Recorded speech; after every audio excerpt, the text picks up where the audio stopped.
ആയുർവേദ ഡോക്ടേഴ്സിൻ്റെ ഏറ്റവും വലിയ ശാപം എന്ന് പറയുന്നത് നോയിങ് എവരിത്തിങ് എന്നുള്ളതാണ്. പഠിച്ചിറങ്ങിയ ആളാവട്ടെ, ഒരു 5 കൊല്ലോ അല്ലെങ്കിൽ 10 കൊല്ലോ പ്രാക്ടീസ് ചെയ്ത ഒരാളാവട്ടെ, അവരോട് ചോദിക്കുകയാണ് നിങ്ങൾക്ക് ഏത് കേസാണ് ഏറ്റവും കൂടുതൽ റിസൾട്ട് തരാൻ പാകത്തിന് നിങ്ങൾക്ക് ട്രീറ്റ്മെൻറ്റ് ചെയ്യാൻ പറ്റുന്നത്, അല്ലെങ്കിൽ ഇന്ന കേസിനാണ് എന്നെ വന്ന് കണ്ടാൽ മതി എന്ന് പറയാൻ പറ്റുന്ന ആളുകൾ വളരെ വളരെ വളരെ വിരലിലുണ്ടാവുന്ന അത്രയേ ഉള്ളൂ.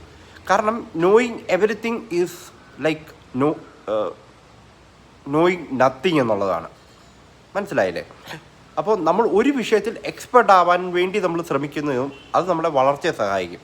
പക്ഷേ എല്ലാത്തിനും നമുക്ക് അറിയാമെന്ന് പറഞ്ഞ് നമ്മൾ ഇരിക്കുന്നത് അത് നമ്മളെ വളർച്ചയിലേക്കല്ല നടത്തുന്നത്, നമ്മുടെ ഒരു ഒന്നുമില്ലായ്മയിലേക്കാണ്.